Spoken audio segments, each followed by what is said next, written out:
In the late 1950s in Lagos, Nigeria, Olufunmilayo Emmanuel Odumosu, aka Jesu Oyingbo, made an infamous declaration that he was the long-awaited Jesus Christ. Initially, people laughed and mocked this middle-aged Ijebu man's declaration, but over time, Jesu Oyingbo, as his followers fondly called him, started gaining a cult following. In fact, those who believed him were excited and thanked their stars for witnessing the second coming of Jesus Christ. But what people didn't know is that Jesu Oyingbo paved the way for what we call today fake prophets. His congregation that started as a joke soon became a phenomenon.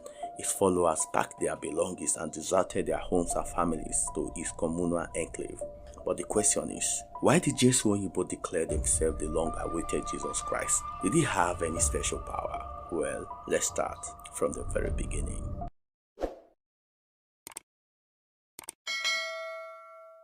It all started in June 1959 when Odumosu made an infamous declaration that he was Jesus Christ who had come to lead the people from darkness to light. He claimed he is Jesus Christ, the very one whose second coming was foretold in the New Testament. He started making bold statements like, "I have come, and those who believe in me will have everlasting life and joy. I have come to prepare the faithful for the judgment day." He kept making these pronouncements in public places and wherever gatherings he found himself. Before you know it, the illusion of truth sets in. That is, when people hear the same false information repeated again and again, they tend to believe it is true. You may wonder what triggered Odumosu's shocking declaration, and more importantly, what made some Nigerians believe him. Could it have been his apprenticeship with his carpenter uncle Pa Odubela, which is more like that of Jesus Christ and his foster father Joseph in the Bible? Whatever it could have been, one thing is certain: Nigerians stormed Jesu Oyingbo's church seeking instant miracle. His church, which was named the Universal College of Regeneration, was initially located in the Oyingbo suburb of Lagos, which earned him the nickname. However, he later moved the church to Awonyokun Street, Ikorodu Road, Palm Grove, and later to Emmanuel Street, Maryland, Ikeja, Lagos. One odd thing that often baffled people about Jesu Oyingbo was his mode of worship. It was completely unrelated to the biblical teachings. His religion, or let me say mode of worship, was a blend of paganism, Christianity, and Islam. One thing about this self-acclaimed Messiah is that he didn't care about what people thought of him and held on to his claims that he is the long-awaited Jesus Christ. After a while, he started building a world of his own. His communal enclave had over 700 followers who lived within the church premises. The premises had bakery, barber shop, a printing press, construction company, etc. Whenever he had new members in his congregation, he baptized them in the most unorthodox way, not the usual water.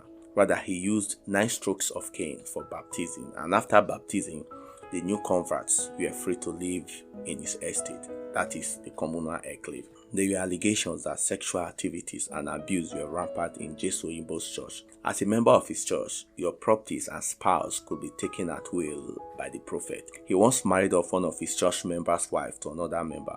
One account claimed that he married the wife of a member to punish the man for maltreating his wife. There were reports that incest, that is, siblings having affairs with each other, was a major practice in the enclave. He had over 30 wives with an estimate of 80 children, and this was due to the unquestionable authority he had over his member's wife.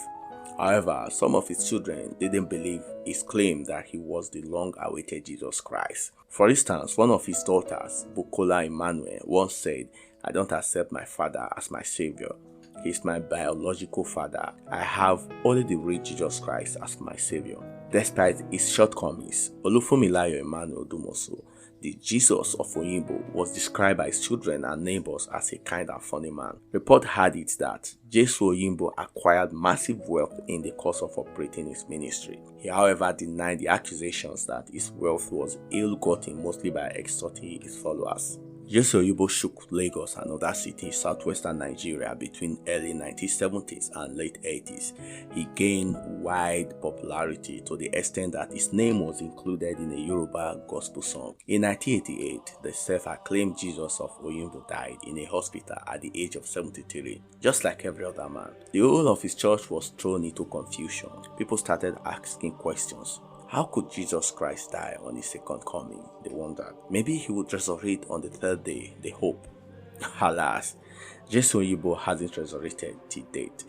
Jesu Oyingbo's death cracked his ministry as the center could no longer hold. Jesu Oyingbo died without a will, and this brewed serious war among his children, wives, and followers. His eldest son, Olukayode Emmanuel Odumosu, took the matter to the court, and this was where the atrocities perpetrated in the communal enclave unraveled. However, in 1997, the court ruled in favor of the children, who then evicted their father's followers living in the enclave. What do you think about Jesu Oyingbo's story? Kindly share your thoughts in the comment below. Thank you.